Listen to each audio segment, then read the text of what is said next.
Hello student, हम पढ़ रहे हैं प्राचीन इतिहास। प्राचीन इतिहास का ये नेक्स्ट लेक्चर है और इसमें हम कवर करेंगे ऋग्वेद के बारे में जितने भी क्वेश्चन इंपॉर्टेंट होते हैं, ठीक है नहीं।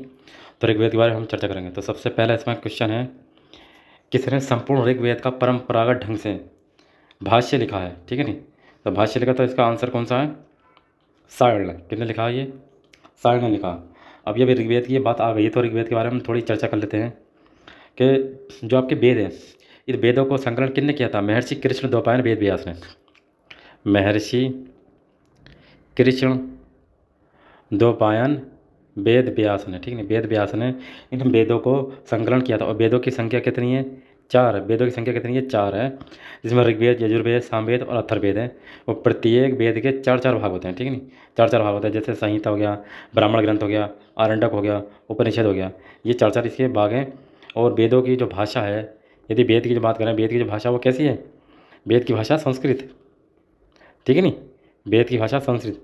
और लिपि कैसी है? लिपि इसकी है ब्राह्मी, ठीक है नहीं। वेद की भाषा है संस्कृत और लिपि है ब्राह्मी, ठीक है नहीं। और जो वेद हैं, अगर वेद की बात करें तो सबसे प्राचीन वेद कौन सा माना जाता है? ऋग्वेद को माना जाता है सबसे प्राचीन वेद। चलिए अगला क्वेश्चन हम देख लेते हैं, फिर हम चर्चा करते हैं अगले क्वेश्चन नंबर में। अगला है, गायत्री मंत्र तथा मृत्युंजय मंत्र किस वेद से लिए गए हैं? तो ये किस वेद से लिए गए हैं? ऋग्वेद से लिए गए हैं, ठीक है नहीं। तो ऋग्वेद में टोटल कितने मंडल हैं? 10 मंडल हैं। 10वें में एक तीसरा मंडल है। इस तीसरे मंडल में गायत्री मंत्र का वर्णन किया गया है। और ये तीसरा मंडल किसने लिखा था? विश्वामित्र ने लिखा था। विश्वामित्र ने ये गायत्री मंडल, वो तृतीय मंडल की रचना की थी, ठीक है नहीं। और इसी में ही गायत्री मंत्र का उल्लेख किया गया, जिसका जो मतलब है वो अनार्य को आर्य बनाना था, ठीक है नहीं। और ये जो मंडल है वो सविता और सूर्यदेव को समर्पित है। ये जो मंडल है सविता और सूर्यदेव को समर्पित है ये। तो टोटल इसमें कितने मंडल हैं? 10 मंडल हैं। यदि ऋग्वेद आया तो ऋग्वेद के बारे में थोड़ी चर्चा और हम और करते हैं कि ऋग्वेद जो है सबसे प्राचीन वेद है, पहली बात, ठीक है नहीं। सबसे प्राचीन वेद है। और जो ऋग्वेदों को पढ़ता है, जो उसको बोलते हैं होत्र या होता, होत्र या होता। जो ऋग्वेद के मंत्र को उच्चारण करता है उसको हम बोलते हैं होत्र या होता। और ऋग्वेद की जो रचना हुई थी वो कब हुई थी? सप्तसेंध प्रदेश में हुई थी, सप्तसेंध प्रदेश में। क्योंकि जो आर्य जो लोग थे वो सप्तसेंध, यानी कि 7 नदियाँ थी, उधर से ये लोग आए थे। तो जभी से इसकी रचना हुई थी ऋग्वेद की। सबसे पुराना वेद कौन सा? ऋग्वेद है, ठीक है। इसमें ये बात आपको पता चल गई। इसमें कुल कितने मंडल हैं? 10 मंडल हैं, ठीक है, 10 मंडल हैं। 2 से 7 तक जो हैं वो सबसे प्राचीन यानी कि पुराने माने जाते हैं, पुराने, ठीक है ना। 2 से 7 मंडल पुराने माने जाते हैं। तो जिन्हें हम क्या कहते हैं? वंश मंडल कहते हैं। इनको हम वंश मंडल या इनको हम गोत्र मंडल भी कहते हैं, गोत्र मंडल भी कहते हैं। और इनको हम ऋषि मंडल भी कहते हैं, ऋषि मंडल भी हम इनको कहते हैं, ठीक है। 2 से 7 जो मंडल हैं। इसके बाद जो 8वां 9वां 10वां जो मंडल जोड़ा गया, 8वां 9वां जो 10वां मंडल है, इनको प्रथम मंडल जोड़े गए, इनको हम क्या बोलते हैं? दशम मंडल का जो है वो बड़ा है सबसे। और जो 10वां मंडल है ये सबसे बाद में जोड़ा गया, ये सबसे नवीन मंडल है, ठीक नहीं। और इसी मंडल में पूर्व सूक्त में 4 वर्णों की उत्पत्ति का सिद्धांत हमें मिलता है।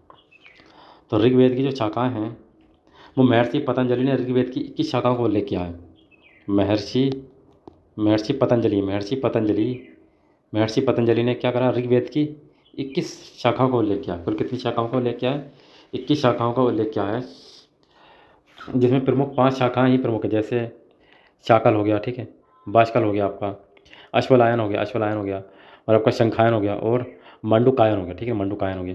ये कुछ इसकी शाखाएं रही हैं। चलिए अगला क्वेश्चन हम कवर कर लेते हैं। किस संहिता को ब्रह्मवेद भी कहा गया तो अथर्ववेद को कहा गया?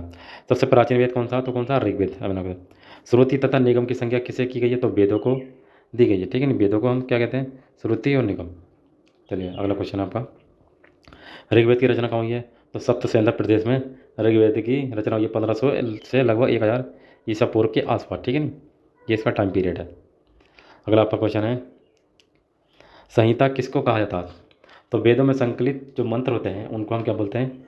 संहिता हम बोलते हैं। ऋग्वेद, यजुर्वेद, सामवेद को सम्मिलित रूप से हम क्या कहते हैं? वेद त्रयी कहते हैं। ये 3 वेद रहते हैं जिनको हम वेद त्रयी बोलते हैं ऋग्वेद को, ठीक है नी। अगला आपका क्वेश्चन, ऋग्वेद में कुल कितने मंडल हैं? ऋग्वेद में कुल कितने मंडल हैं? 10 मंडल हैं। अब ये 10 मंडल आ गए, तो 10 मंडल में मैं आपको एक एक करके आपको बताता हूँ कि इन 10वें मंडलों की रचना किसने की थी और उसमें क्या बात लिखी गई। देखिए पहला मंडल, यदि पहला मंडल आता तो पहले मंडल की पर जो लिखा है वो किसने लिखा? उन ऋषियों का नाम है मजुस छंदा, मौजूद छंदा, ठीक है। दूसरा है दीर्घतम, दीर्घतम, ठीक है।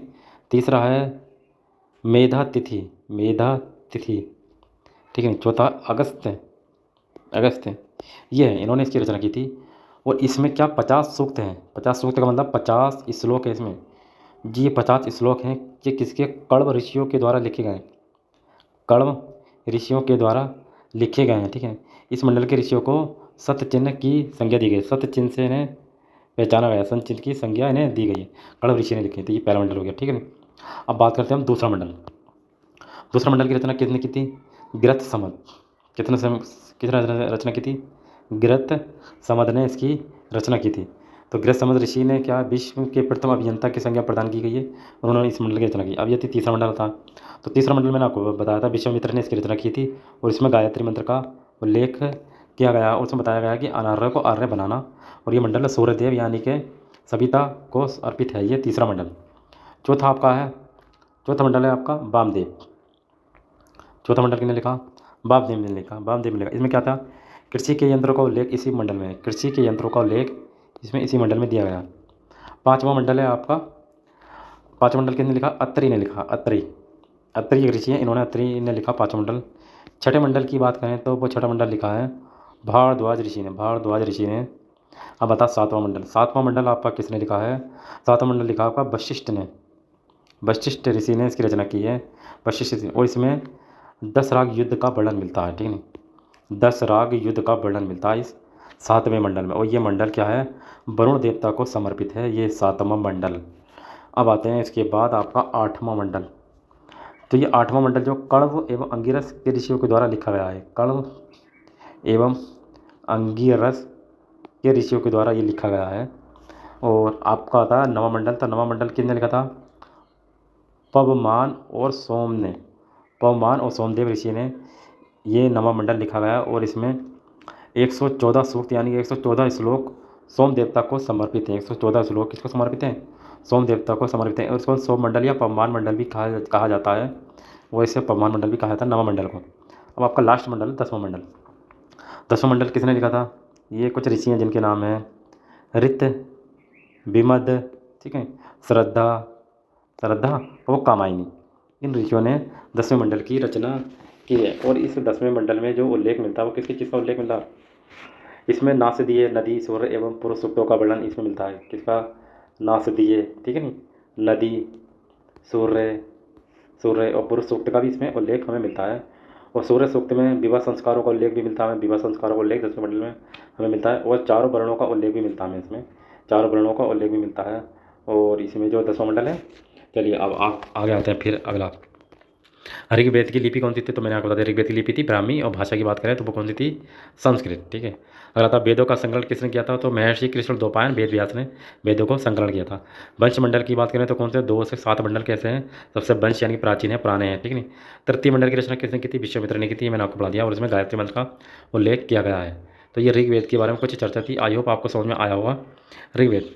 थोड़ा मैं आपको और बता दूँ ऋग्वेद के बारे में कि ऋग्वेद जो है इसमें कितने मंडल हैं, आपको 10 मंडल बताए थे। और 1028 इसमें क्या है, सूक्त हैं, ठीक है ना, 1028 इसमें सूक्त हैं, ठीक है। तो ये कुछ चर्चा ऋग्वेद के बारे में।